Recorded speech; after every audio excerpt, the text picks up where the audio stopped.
प्रिय संस्कृत मित्राणी नमः संस्कृता आर के संस्कृत स्टडी में आप सभी भाई बहनों का हार्दिक स्वागत अभिनंदन करते हुए आज हम लोग बाबूराम सक्सेना द्वारा रचित पुस्तक संस्कृत व्याकरण प्रवेशिका प्राकथन नंबर 28 जो प्राकथन का पृष्ठ है 28 नंबर, उस पर हम लोग अगली क्लास में चर्चा किए थे संज्ञा और उनके परिभाषाओं के बारे में। आज हम चर्चा करेंगे अपने संपूर्ण जो संज्ञाएं हैं और उनकी परिभाषाएं हैं। तो आप बाबूराम सक्सेना जी की पुस्तक संस्कृत व्याकरण प्रवेशिका प्राकथन पृष्ठ नंबर 29 पे आप देखिएगा। अब हम लोग यहाँ से वीडियो को शुरू करते हैं और बड़े आराम से और बड़े सरल ढंग से धीरे धीरे हम लोग सीखेंगे। पढ़ने पढ़ाने का काम नहीं, बस सीखने सिखाने का काम है।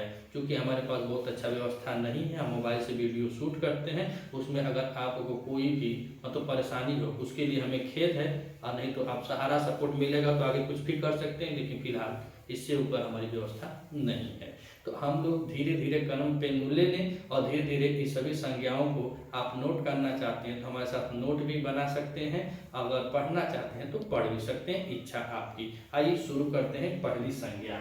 अब पहली संज्ञा देखिए यहाँ पे हेडिंग बनाई गई है संज्ञाएं एवं परिभाषाएं। तो पहली संज्ञा की बात करें तो पहली संज्ञा होती है क्या? वृद्धि संज्ञा। वृद्धि संज्ञा और वृद्धि संज्ञा की बात करें तो इसका सूत्र होता है, सूत्र की बात करें तो सूत्र होता है वृद्धादेश। यह पहले अध्याय के पहले पाद का पहला सूत्र है। अष्टाध्यायी के पहले अध्याय का पहले पाद का पहला सूत्र है। यहाँ तक बात समझ में आई कि वृद्धि संज्ञा है और पहली संज्ञा कौन सी? वृद्धि संज्ञा है। और वृद्धि संज्ञा का सूत्र होता है वृद्धिरादेश और यह अष्टाध्याय के पहले अध्याय का पहला सूत्र है। अगर पेपर में आए और बहुत पूछा भी जाता है कि अष्टाध्याय के पहले अध्याय का यानी अष्टाध्याय का पहला सूत्र कौन होता है, तो वृद्धिरादेश होता है। और अष्टाध्याय का अंतिम सूत्र जो होता है वह अ होता है। तो बता रहे हैं कि वृद्धिरादेश जो सूत्र है तो वृद्धिरादेश और यह करता क्या है, हम इसकी वृत्ति देखते हैं। तो वृत्ति में बताते हैं कि आदेश वृद्धि संज्ञा अर्थात बता रहे हैं कि आ और एच प्रत्याहार में जो आते हैं वह उनकी वृद्धि हो जाती है। तो आ दैच आ और एच की वृद्धि होती है। तो सूत्रार्थ यहाँ पे लिखेंगे। सूत्रार्थ की बात करें तो आ तथा एच प्रत्याहार में आने वाले वर्णों की वृद्धि संज्ञा होती है। तो आत जो आता है आ तथा एच, तो यह बताए आ दैच। तो आत में कौन सा निकले का आएगा, तो आ आएगा और आ के बाद आई और आई के बाद औ। मतलब यह तीनों जो शब्द होते हैं आ आई और औ, यह क्या होते हैं? यह वृद्धि संज्ञक होते हैं। अब हम एग्जाम्पल की बात करें, जैसे मान लें तो यहाँ पे देखिए जैसे, और जैसे में देखा जाए त्याग, और त्याग में संज्ञक क्या हो जाएगा, तो आ हो जाएगा। आ क्या है? यह वृद्धि संज्ञक हो जाएगा त्याग में। और उसके बाद हम बात करें सदैव, और सदैव में जो आएगा इसमें आय जो है यह क्या हो जाएगा? वृद्धि संज्ञक हो जाएगा। तो यह हमारी पहली संज्ञा रही वृद्धि संज्ञा। और वृद्धि संज्ञा में बताया कि वृद्धिरादेश इसका सूत्र है जो अष्टाध्यायी के पहले अध्याय का पहला सूत्र होता है। उसके बाद बताया कि इसमें आत और एच की वृद्धि होती है। तो आत से आ निकलेगा, एच प्रत्याहार से ए औ आएंगे, तो उनकी वृद्धि हो गई। तो सूत्रार्थ में बताया कि आ तथा एच प्रत्याहार में आने वाले जो वर्ण होते हैं उनकी वृद्धि संज्ञा होती है। तो आ आई औ की वृद्धि संज्ञक होते हैं, जैसे त्याग और सदैव में। अब दूसरी संज्ञा की हम बात करें तो दूसरी संज्ञा है गुण संज्ञा। गुण संज्ञा और इसका सूत्र होता है, सूत्र की बात करें तो आदेंग गुण। अब यहाँ पे कभी कभी लोग जल्दबाजी में गलत हो जाता है, क्योंकि गुण संधि का सूत्र होता है आद गुण और गुण संज्ञा का सूत्र होता है अदेन गुण। तो यह गुण संज्ञा का सूत्र है अदेन गुण, और यह क्या अदेन गुण जो है अष्टाध्यायी के पहले अध्याय के पहले पाद का यह दूसरा सूत्र है। कौन सा? अष्टाध्याय के पहले अध्याय के पहले पाद का यह दूसरा सूत्र है। कौन सा? अध्ययन गुण। और अध्ययन गुण क्या होता है? गुण संज्ञक सूत्र होता है। आग गुण जो होता है वह गुण संधि विधायक सूत्र होता है। तब अध्ययन गुण को हम लोग देखते हैं। इसकी वृत्ति हम लिखेंगे। वृत्ति की बात करें तो वृत्ति में आता है क्या? अदेंग, अ और एंग प्रत्याहार में। तो बता रहे का अदेंग, अदेंग च गुण संज्ञक स्यात्। अर्थात जो अदेंग होते हैं तो हमने पहले चर्चा किया कि जैसे अत, इत, उत, कत, तो जिसके साथ यह त जुड़ता है, त जुड़ता है, वह त क्या करता है कि अपने आगे वाले का ही बोध कराता है। तो इसमें हमने देखा तो बता रहे हैं का अदेंग च गुण संज्ञक। अदेंग मतलब अत, और अत के साथ क्या आएगा? एंग प्रत्याहार आएगा। कौन सा? एंग प्रत्याहार। और एंग प्रत्याहार में जो आएंगे वह शब्द होगा, और अत में जो तो हट जाएगा तो अ लगता है। तो अब सूत्रार्थ यहाँ पे हम देखें। सूत्रार्थ की बात करें तो सूत्रार्थ में क्या कर रहा है? अदेंग च गुण संज्ञक स्यात्। तो सूत्रार्थ में हम देखेंगे तो बता रहा है कि अत से क्या आया? अ, एंग प्रत्याहार से क्या आएगा? ए, और ओ, ए, अ, ए, ओ। और वृद्धि किसकी होती है? अ, आ, आई, औ की वृद्धि होती है। और गुण किसका होता है? तो अ, ए, ओ, यह क्या होते हैं? तो यह गुण संज्ञक होते हैं। गुण संज्ञक होते हैं। कौन से? तो अ, ए, ओ, यह तीनों वर्ड गुण संज्ञक होते हैं। जैसे अब जैसे हम बात करें तो रमेश, और रमेश में क्या होता है? गुण संज्ञक कौन सा है? तो ए गुण संज्ञक है। ए जो है यह गुण संज्ञक है। दूसरी हम बात करें रमेश, जैसे हम रमेश को किए तो रमेश में जो ए है वह गुण संज्ञक हो जाता है। और उसके बाद महर्षि, तो महर्षि यहाँ देखें तो महर्षि में क्या है? तो महर्षि में अगर बात करें तो क्या है? यह गुण संज्ञक होता है। तो हमने देखा कि गुण संज्ञा बनाने वाला जो सूत्र होता है वह अध्ययन गुण सूत्र होता है। अष्टाध्यायी के पहले अध्याय का यह दूसरा सूत्र होता है। पहले अध्याय के पहले पाठ का दूसरा सूत्र है। वृत्ति में अध्ययन च गुण संज्ञक स्यात्। अत और एंग क्या होते हैं? यह गुण संज्ञक होते हैं। अब हम बात करते हैं सूत्र नंबर 3, संज्ञा नंबर 3। कौन सा? संप्रसारण। संप्रसारण संज्ञा होती है। संप्रसारण संज्ञा। अब इसके सूत्र की बात करें, इसका सूत्र होता है इगण्य संप्रसारणम। इगण्य संप्रसारणम। और यह जो सूत्र होता है इगण्य संप्रसारणम, यह अष्टाध्यायी के पहले अध्याय के पहले पाद का यह 45वां सूत्र है। पहले अध्याय के पहले पाद का 45वां सूत्र है। तो इसमें अब यह बतला रहे हैं कि संप्रसारण किसे कहते हैं। तो जो संप्रसारण होता है वह क्या होता है? यड़ संधि का विपरीत होता है। यड़ संधि में हम देखते हैं कि ई के स्थान पर यह हो जाता है, लेकिन यहाँ पे बता रहे हैं इगण्य संप्रसारण आप जब करेंगे तो यहाँ पे यह के स्थान पे ई हो जाता है। अर्थात यड़ प्रत्याहार के स्थान पर इक प्रत्याहार का प्रयोग किया जाता है। उसे क्या कहा जाता है? संप्रसारण कहा जाता है। इसकी वृत्ति हम देखते हैं। वृत्ति की बात करें तो कह रहा है कि यड़ संप्रसारण, यड़ और यड़ जो होता है यह प्रत्याहार है। और यड़ प्रत्याहार के अंतर्गत आते हैं कौन से वर्ण? तो उसी को हम कहते हैं अंतस्थ वर्ण भी कहते हैं। तो य व र ल, तो यड़ प्रत्यय स्थाने, कह रहे हैं कि यड़ स्थाने प्रयुज्यमानो, प्रयुज्यमानो, अर्थात यड़ प्रत्याहार के स्थान पर, यड़ प्रत्याहार के स्थान पर च इक जब प्रयोग होता है, कौन सा? इक प्रत्याहार जब प्रयोग होता है उसी को क्या कहते हैं? तो संप्रसारण कहते हैं। संप्रसारण, संप्रसारणम, स्यात्, संप्रसारणम संज्ञा स्यात्।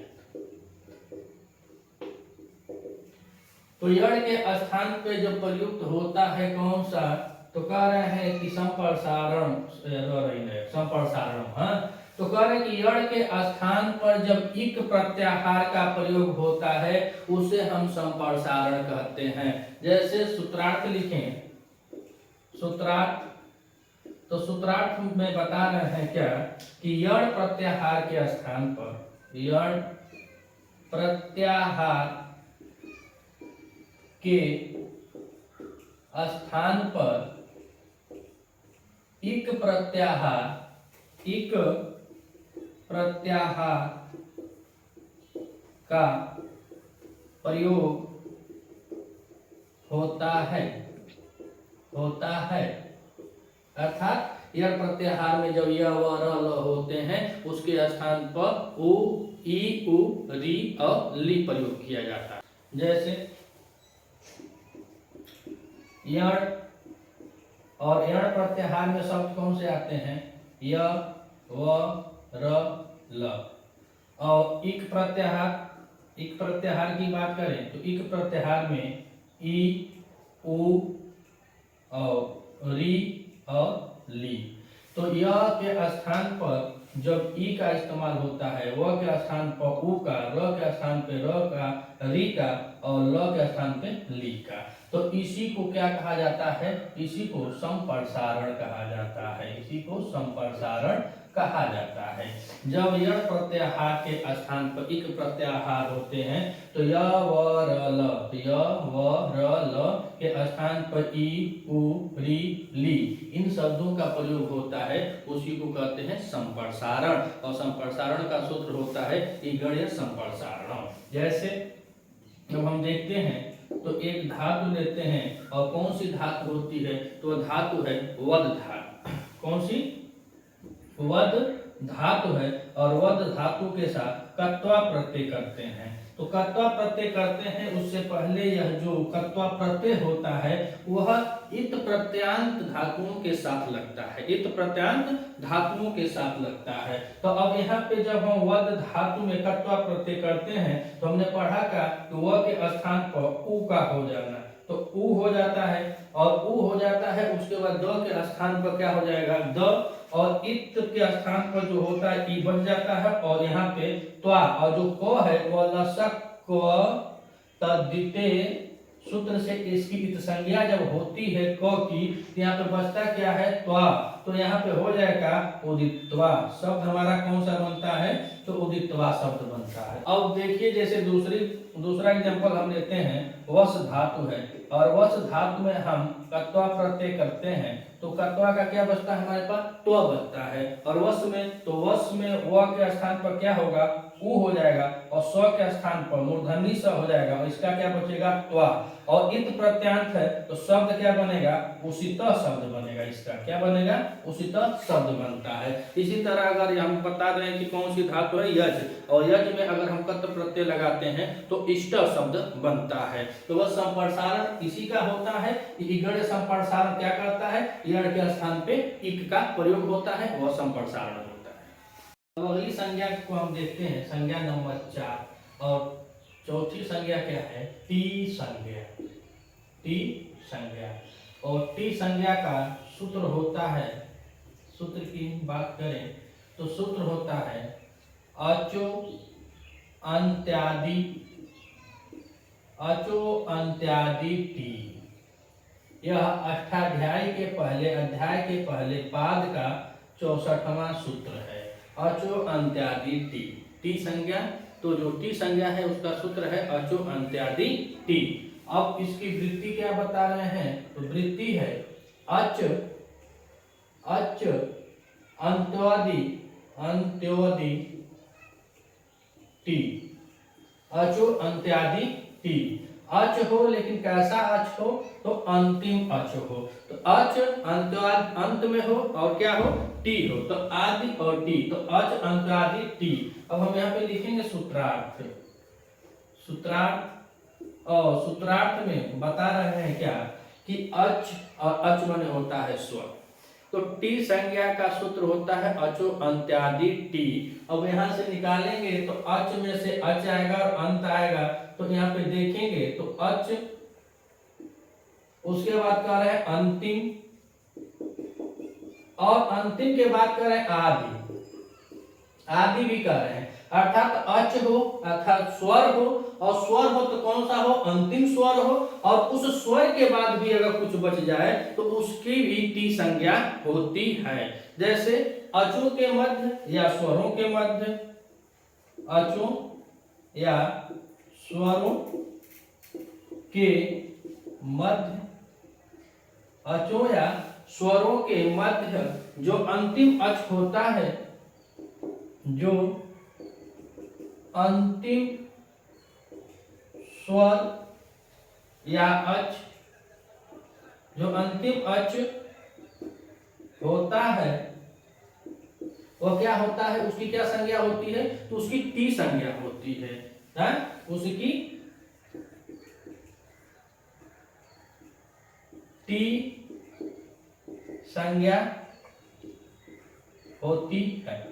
तो यह तो बात हो गई अच की अर्थात स्वर की। जो स्वर होते हैं, अंतिम स्वर होता है किसी शब्द में, जो अंतिम स्वर होता है उसकी टी संज्ञा होती है। लेकिन स्वर के साथ भी बता रहे हैं कि अच हो तो अंतिम अच हो, अंतिम अच हो, उसके बाद आदि को जोड़े हैं कि आदि, अर्थात उसके साथ अगर कोई हो तो बता रहे हैं कि उसके अंतिम स्वर, जैसे अंतिम स्वर तो हो गया, स्वर की बात तो कर दिए कि अंतिम स्वर है और वह हमारा क्या हो गया, टी संज्ञा हो गया। लेकिन स्वर के बाद जब कोई शब्द आता है जो वर्ण,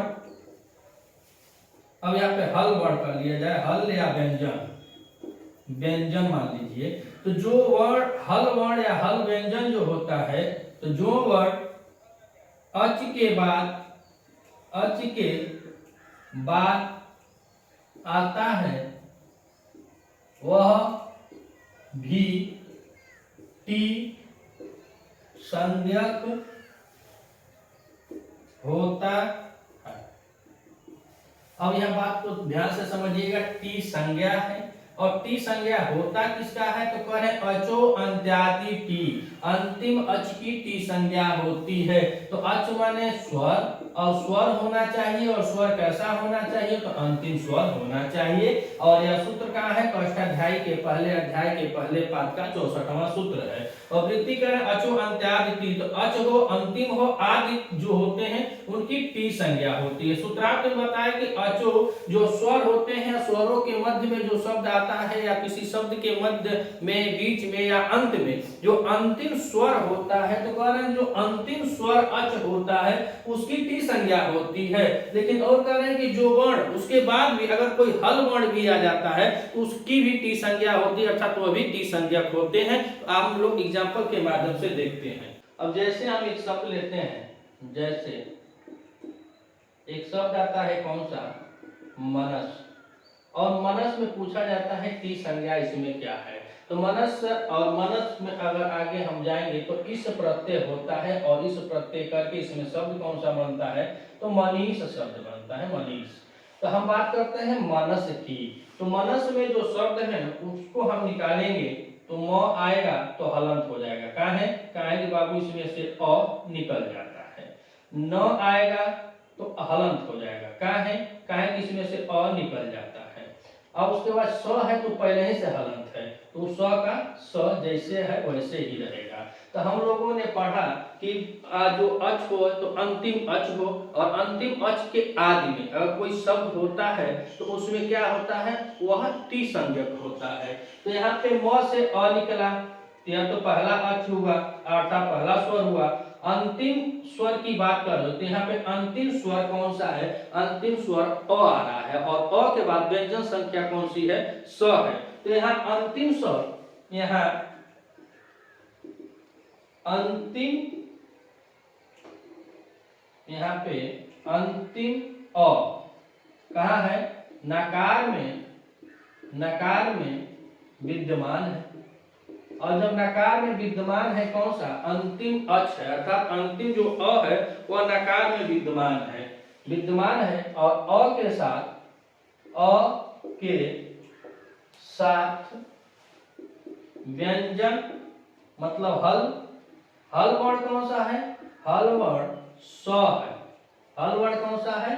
स है। तो नकार में जो अ विद्यमान है वह अ, और आगे जब के कह रहे थे कि अचो अंत्यादि टी, अंतिम अच होना चाहिए, उसके बाद जो आदि में हो, जो बाद में भी हो, उसका भी क्या होता है? टी संज्ञा होता है। तो कह रहे हैं कि अंतिम हल व्यंजन कौन सा है? स हो गया। और यहाँ अंतिम अ नकार में विद्यमान है और अ के साथ व्यंजन हल का है? स है। तो जो स है तो इसका अब क्या होगा? इसकी भी गणना होगी। तो व्यंजन जो स है इसकी भी गणना होती है। तो मनस में अस टी संज्ञक होता है। मनस में अस टी संज्ञक होता है। अब हम दूसरा एग्जांपल लेते हैं। तो जैसे राजन, राजन, और राजन में हम देखेंगे तो अब इसको आप जब हम इस शब्द को निकालेंगे, तोड़ेंगे, तो आएगा का? र, और जब र आएगा तो यह हलंत हो जाएगा। इसमें से आएगा का? आ के बाद फिर ज हलंत होगा तो आएगा का? अ, और न का है? पहले से हलंत है। तो हमने पढ़ा क्या अचो अंत्यादि टी में कि जो अंतिम अच होता है उसकी टी संज्ञा होती है। तो यहाँ पे देखेंगे तो अंतिम अच कौन सा है? अ है। तो राजन में अंतिम अच अ है और उसके बाद कौन सा आ रहा है? व्यंजन न आ रहा है। तो राजन में हम बात करें तो राजन शब्द में जकार में विद्यमान अ तथा हल वर्ण न को गिना जाता है। तो राजन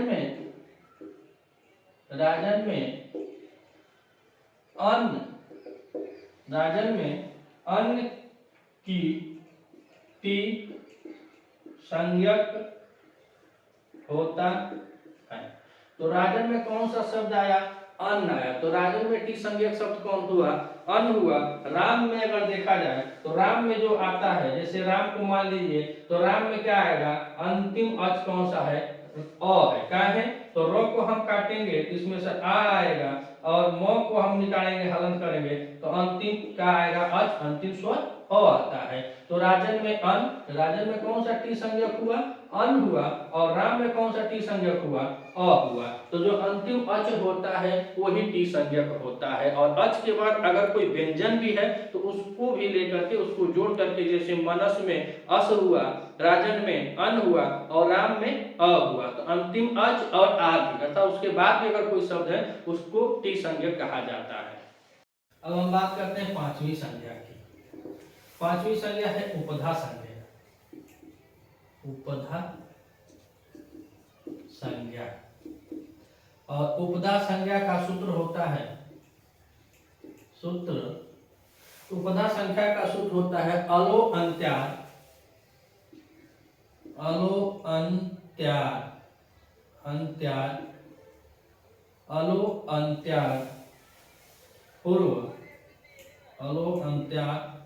पूर्व उपधा। अलो अंत्यात पूर्व उपधा।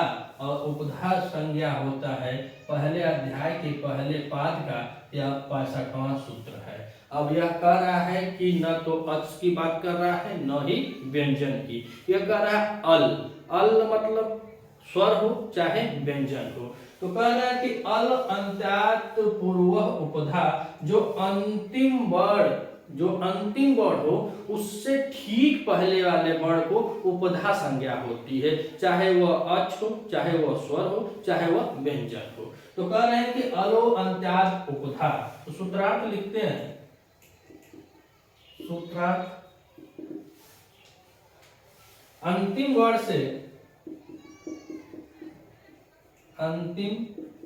वर्ण से पूर्व माने पहले, अंतिम वर्ण से पूर्व या पहले, अंतिम वर्ड से पूर्व या पहले रहने वाले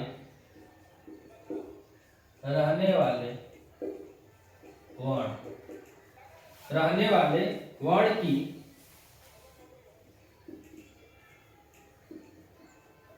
उपधा संज्ञा होती है। कि अंतिम वर्ण से पूर्व अर्थात जो अंतिम वर्ण हो उससे पहले वाला जो शब्द हो, जो वर्ण हो, चाहे वह स्वर हो चाहे वह व्यंजन हो, वह किसी भी रूप में हो, उसी की क्या होती है, उपधा संज्ञा होती है, चाहे स्वर हो या चाहे व्यंजन हो।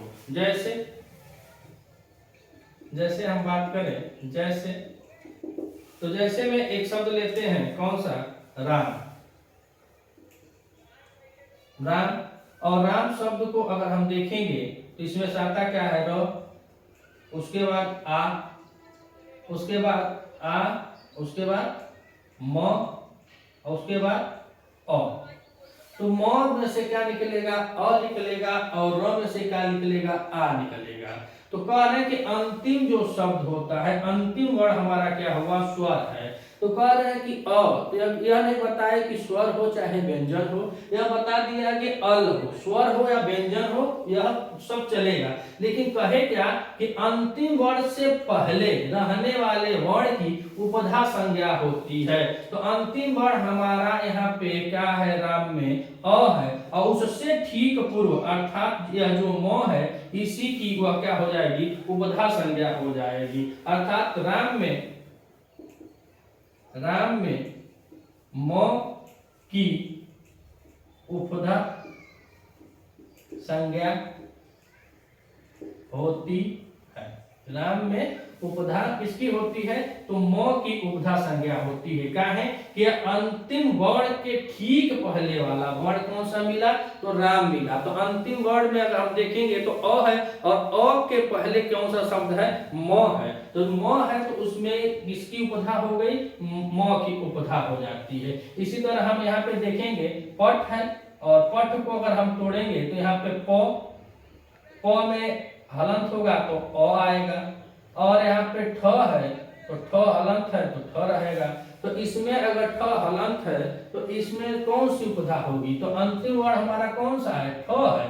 कहा कि यहाँ पे हलंत है तो ठ है, तो ठ के ठीक बाद कौन सा शब्द आया है, अ आया है, तो यहाँ पे उपधा इसकी होगी। क्या बताएं, उपधा होगी। पट में अ की उपधा हो जाती है। इसी तरह हम बात करें जस की, तो एक शब्द आता है कि देखिए जस, और जस में क्या होगा, ठीक इसी तरह आप कर भी सकते हैं जस, और जस में यहाँ पे हो जाएगा हलंत। और जब हलंत हो जाएगा तो समझिए यह क्या है, इसमें स्वर युक्त या नहीं है। तो ज को अगर हम हलंत करेंगे तो यहाँ से निकलेगा अ जब निकलेगा उसके बाद बचेगा क्या हमारा स। तो स पहले ही से हलंत है, और जो हलंत हो गया इसमें से जो निकला वह निकला अ, और अ का है अच है। तो अच यह स्वर है, और यहाँ पे म में व्यंजन म है, तो इसकी भी उपधा होती है। और ठीक अंतिम वर्ण के पहले वाला शब्द अ है, तो इसकी भी क्या हो जाएगी, इसकी भी उपधा संज्ञा होगी, उपधा संज्ञा। अर्थात यह उपधा संज्ञा जो होता है, किसी शब्द के अंतिम वर्ण के ठीक पहले वाले वर्ण की उपधा संज्ञा करता है। जो लास्ट वर्ड होता है, एंडिंग वर्ड होता है, जैसे अंतिम वर्ण का हुआ अ, और उससे ठीक पहले जो म है, तो राम में म की उपधा संज्ञा हो गई है। अब हम देखते हैं छठवीं संज्ञा, और छठवीं संज्ञा है प्रातिपादिक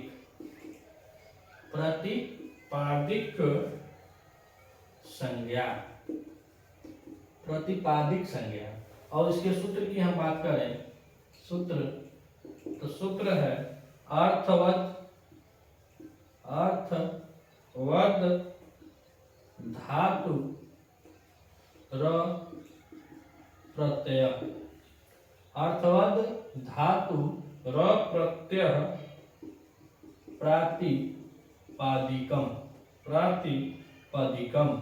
और यह सूत्र जो है वह अष्टाध्यायी के पहले अध्याय के दूसरे पाद का 24वां सूत्र है। तो कह रहे हैं कि अर्थवद धातु प्रत्यय प्रतिपादिकम, अर्थात जो इसमें शब्द होते हैं वह क्या होने चाहिए, तो अर्थवद होने चाहिए। शब्द क्या है, अर्थवद होने चाहिए। और कह रहे हैं कि अधातु अप्रत्यय, तो यहाँ पे कहेंगे शब्द को, इसको तोड़ेंगे तो आएगा क्या, अर्थवद। बता रहे हैं कि अर्थवद हो, जिसका कोई अर्थ हो, ऐसा शब्द न प्रयोग किया जाए जिसका कोई अर्थ भी ना हो। तो कह रहे हैं कि अर्थवद हो। उसके बाद कह रहे हैं अधातु हो, अधातु। और कह रहे हैं अप्रत्यय हो, अप्रत्यय हो। उसको कहा जाता है का प्रतिपादिक। प्रतिपादिक शब्द वह होते हैं इसका जो शब्द होते हैं उनका अर्थ होना निश्चित है। कोई भी शब्द हो उसका अर्थ हो, और चाहे वह न धातु हो न प्रत्यय हो, लेकिन अर्थवान होना चाहिए। वह धातु होगा चाहे प्रत्यय न भी रहे, लेकिन अर्थ होना चाहिए। अब लिखते हैं सूत्रार्थ। सूत्रार्थ, और सूत्रार्थ में बता रहे हैं कि धातु प्रत्यय तथा प्रत्यांत, धातु धातु प्रत्यय तथा प्रत्यांत, प्रत्यय हो या प्रत्यांत हो या अंतिम प्रत्यय हो को छोड़कर,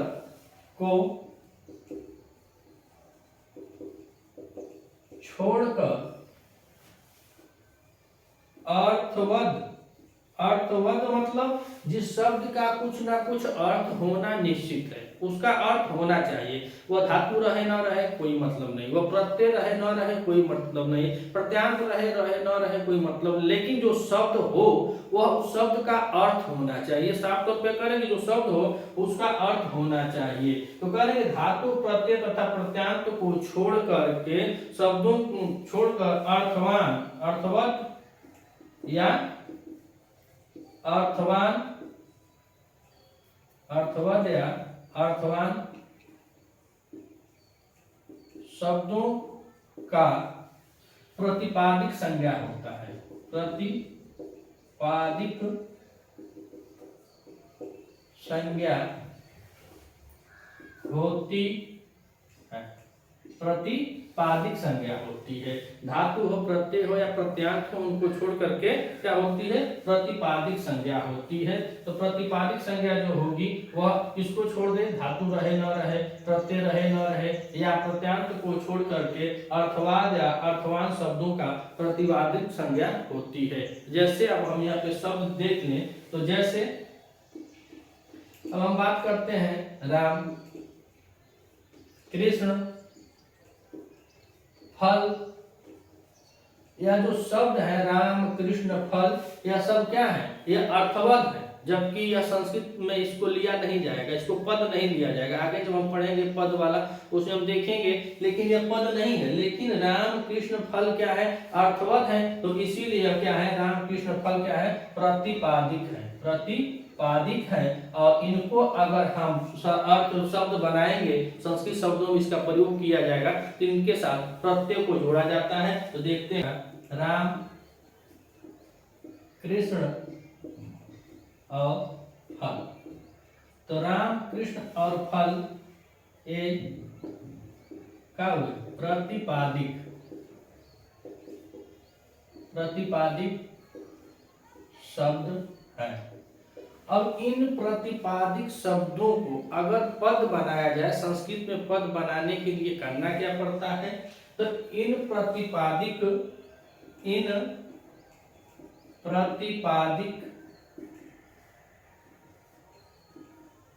शब्दों को क्या करना पड़ेगा, अगर पद बनाना है तो इसमें सुप प्रत्यय लगाना पड़ता है। तो कह रहे हैं कि इन प्रतिपादिक शब्दों के साथ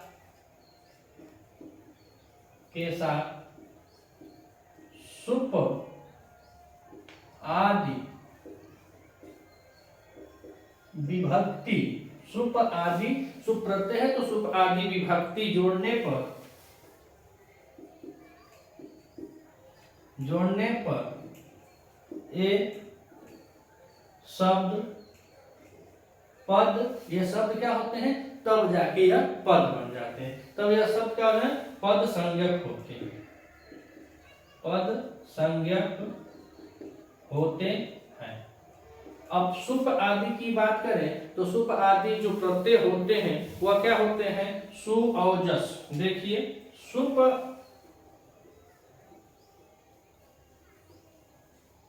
प्रत्यय के अंतर्गत कौन सा आता है, तो सुप प्रत्यय के अंतर्गत सुप और जस, सुप और जस, सुप और जस,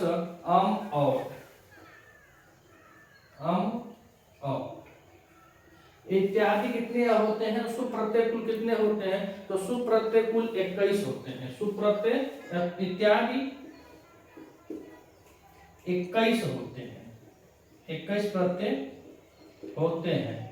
महत्वपूर्ण प्रत्यय की बात करें तो महत्वपूर्ण प्रत्यय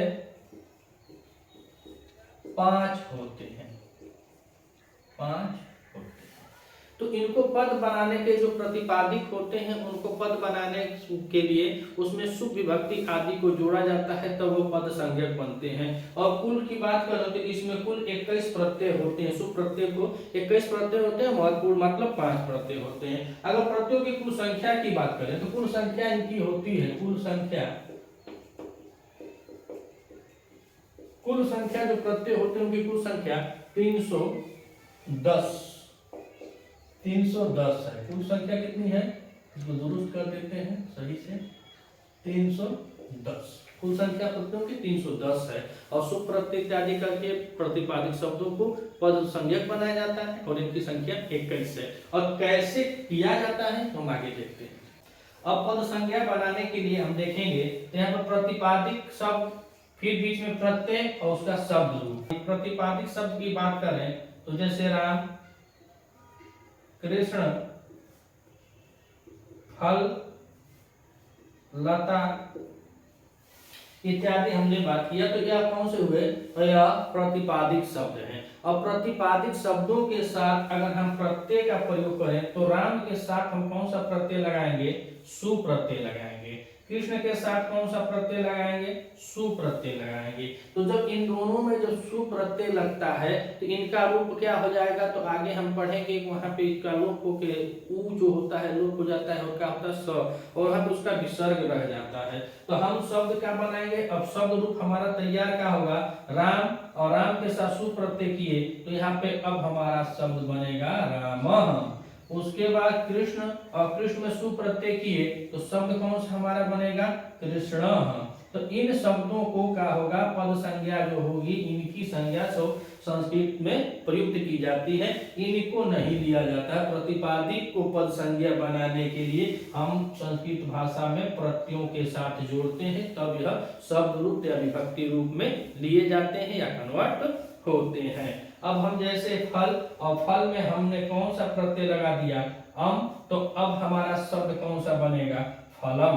कौन सा शब्द बनेगा, फलम शब्द बनता है नपुंसक लिंग का, तो फलम बनता है। और फलम हो गया। और लता में अगर हम सु प्रत्यय करते हैं तो लता में कोई परिवर्तन नहीं होगा, क्या है कि स्त्रीलिंग है, और लता में अगर हम सु प्रत्यय करते हैं तो लता का लता ही रहता है, इसमें कोई परिवर्तन नहीं होता है।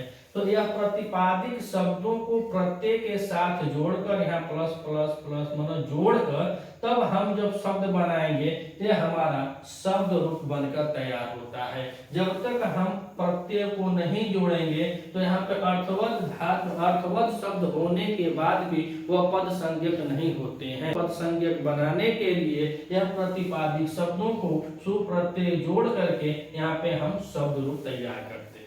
और इसी में एक प्रतिपादिक में एक दूसरा सूत्र भी आता है, वह क्या करता है, तो सूत्र होता है क्या, क्रिय तद्धित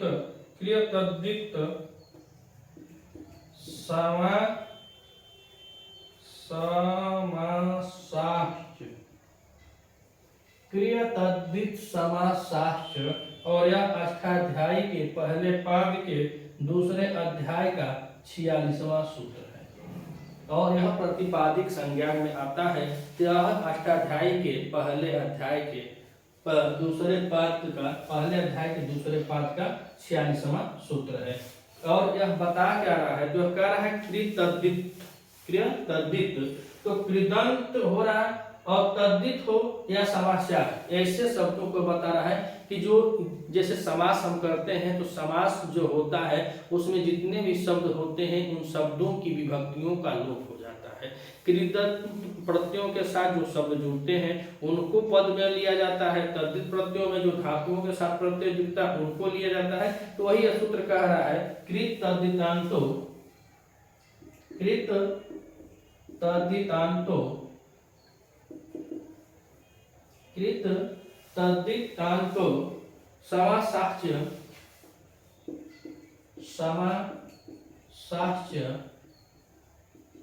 प्रतिपादिक, समासाच्य कृदंत तद्धितांतो, कृत तद्धिताओ समासाच्य प्रतिपादिक कार्य संज्ञाशील,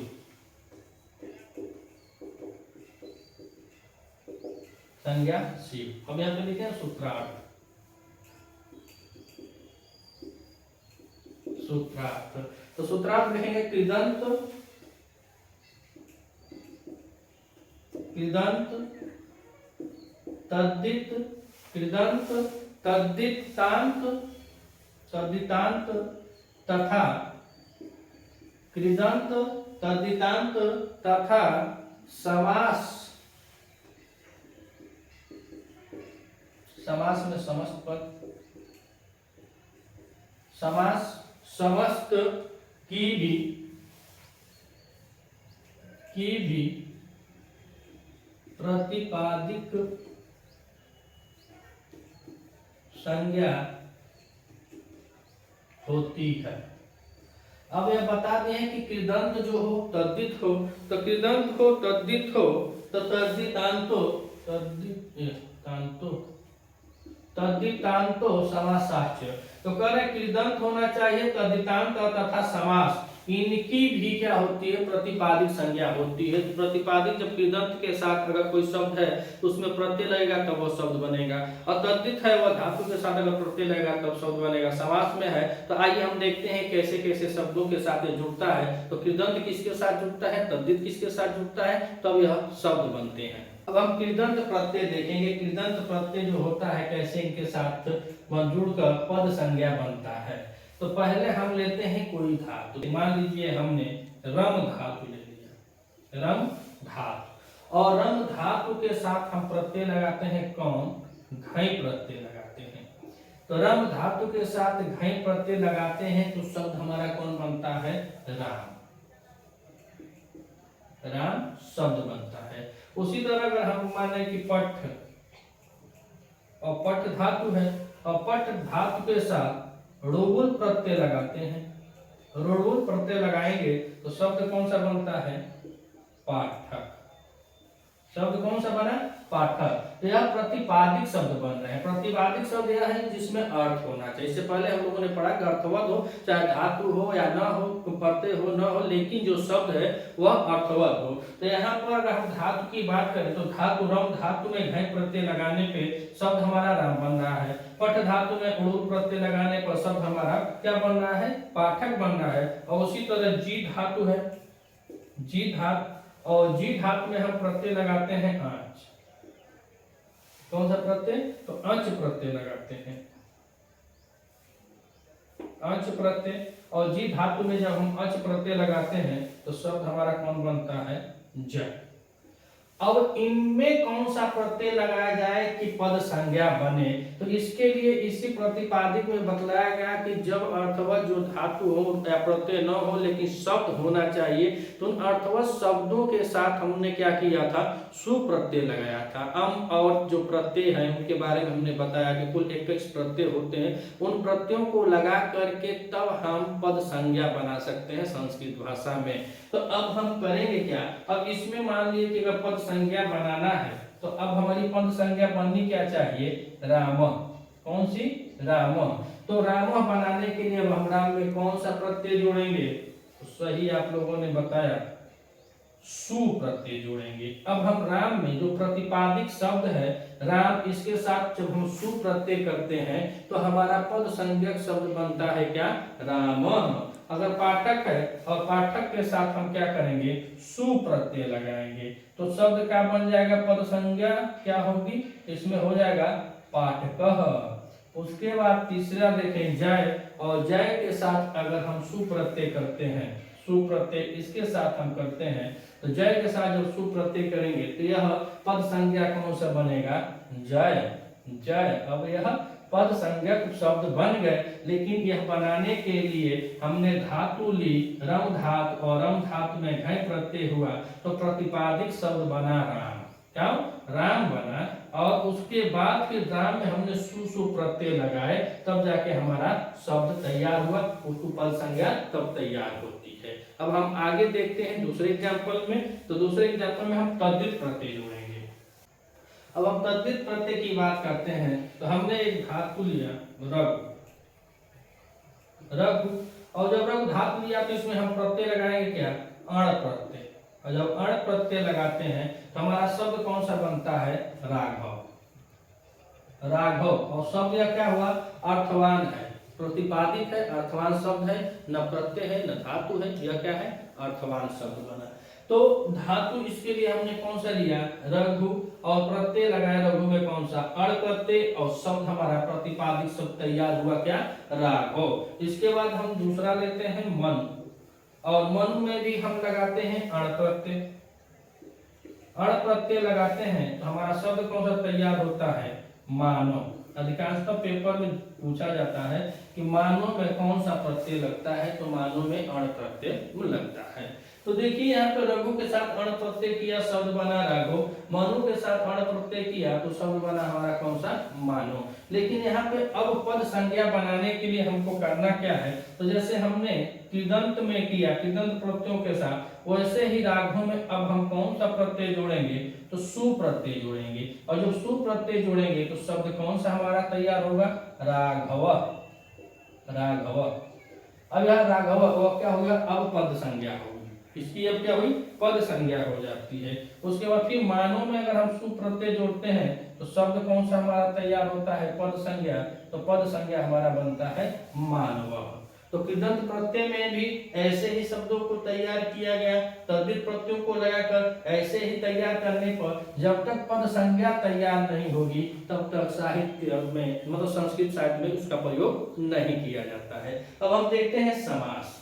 हम बात करते हैं समासिक पद की। जो समाज वाले पद होते हैं वह कैसे होते हैं? तो समासिक पद की बात करें तो नीलम, और लीलम में जुटा रहता है क्या? उत्पलम। उत्पलम। और लीलम उत्पलम, और लीलम उत्पलम समासिक पद तब बनता है या लोग अपनी अपनी विभक्तियों को छोड़ के जब जुड़ते हैं तो समासिक पद होता है। तो यहाँ पे देखिए लीलम उत्पलम और नीलम उत्पलम शब्द को जोड़ा जाएगा तो प्रतिपादिक शब्द हमारा कौन सा बनता है? तो नीलोत्पलम। नीलोत्पलम।